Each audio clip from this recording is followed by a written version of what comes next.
Pasal ke-101. Yesus berkata tentang tobat. Kemudian Yesus berkata bahwa tobat itu adalah lawan dari kehidupan yang jahat.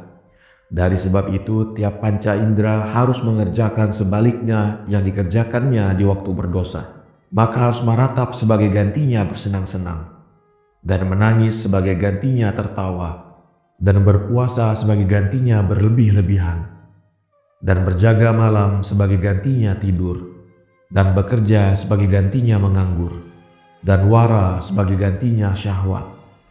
Dan hendaknya kelebihan berbicara dirubah menjadi sembahyang, dan kelombahan itu diubah menjadi bersedekah.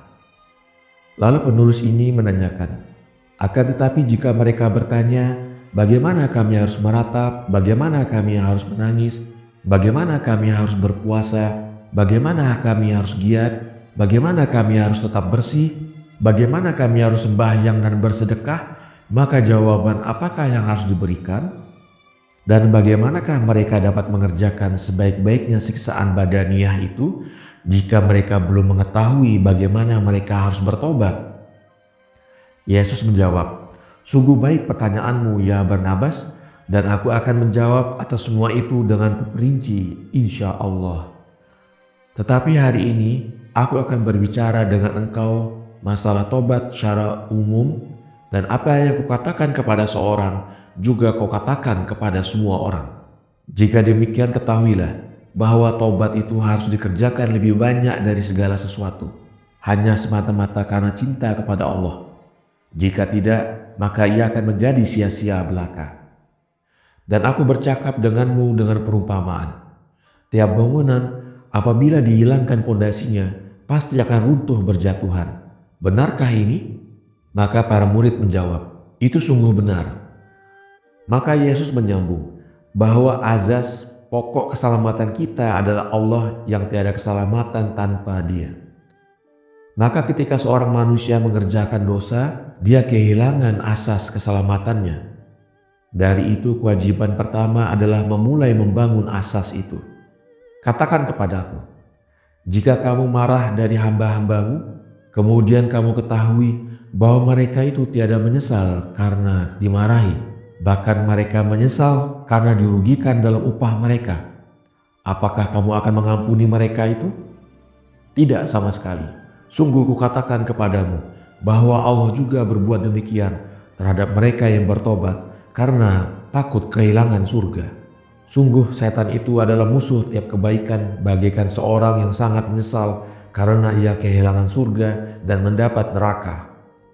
Begitu juga ia tidak akan mendapatkan rahmat. Tahukah kamu mengapa begitu? Karena ia tidak memiliki rasa cinta kepada Allah, bahkan ia membenci penciptanya. Pasal ke-102. Orang berdosa yang benar-benar menyesali dosanya. Sungguh kukatakan padamu bahwa tiap hewan itu bertabiat menyesalkan akan hilangnya apa-apa yang diinginkannya berupa kesenangan-kesenangan. Dari itu seorang yang berdosa yang benar-benar menyesal harus sungguh-sungguh menginginkan untuk menghukum dirinya atas perbuatan dosa terhadap penciptanya. Sehingga apabila sembahyang, ia tidak sampai untuk mengharapkan surga dari Allah atau mengharap kebebasannya dari neraka. Tetapi hendaknya bersujud kepada Allah dengan penuh kemasgulan fikir dan mengucapkan dalam sembahyang, ya Tuhan, lihatlah kepada si durhaka yang menyebabkan amarahmu tanpa sedikit pun sebab, di saat mana ia berkewajiban untuk berkhidmat kepadamu. Dari itu kini ia memohon agar kau lakukan tidak balas terhadap segala yang diperbuatnya dengan tanganmu, bukan dengan tangan setan musuhmu, supaya kaum durjana tiada memperolok-olokkan makhluk-makhlukmu. Ajar dan balaslah sekehendakmu wahai Tuhan, karena engkau tidak akan menyiksa sebagai semestinya terhadap si durhaka ini.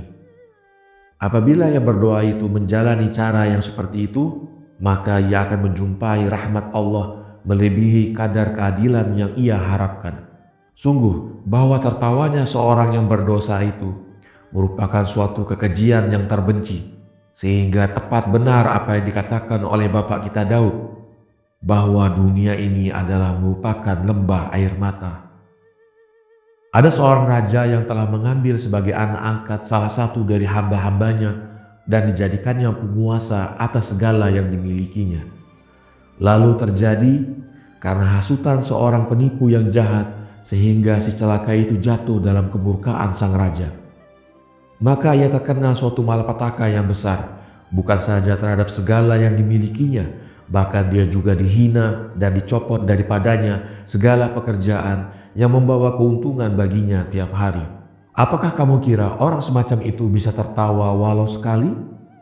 Para murid menjawab, tidak sekali-sekali, karena apabila raja sampai mengetahui hal itu, niscaya akan memerintahkan dibunuhnya ia, karena melihatnya tertawa dari kemurkaan raja. Tetapi yang terang ia akan menangis siang dan malam. Kemudian Yesus menangis seraya berkata, celakalah bagi dunia ini, karena ia akan terkena siksaan yang abadi. Alangkah sialnya engkau, wahai bangsa manusia, sesungguhnya Allah telah memilih engkau sebagai anak, memberikan surga kepadamu.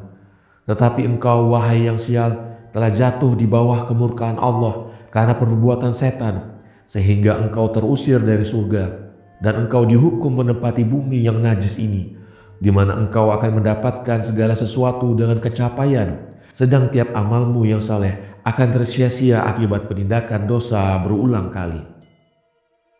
Dan dunia hanya tertawa, tapi yang lebih jahat lagi ialah seorang yang berdosa besar itu dapat tertawa lebih banyak daripada yang lain. Maka akan terjadilah sebagai yang kamu katakan, bahwa Allah akan menghukum dengan kematian abadi atas seorang yang melakukan dosa, lalu tertawa karena dosa-dosanya dan tidak menangisinya.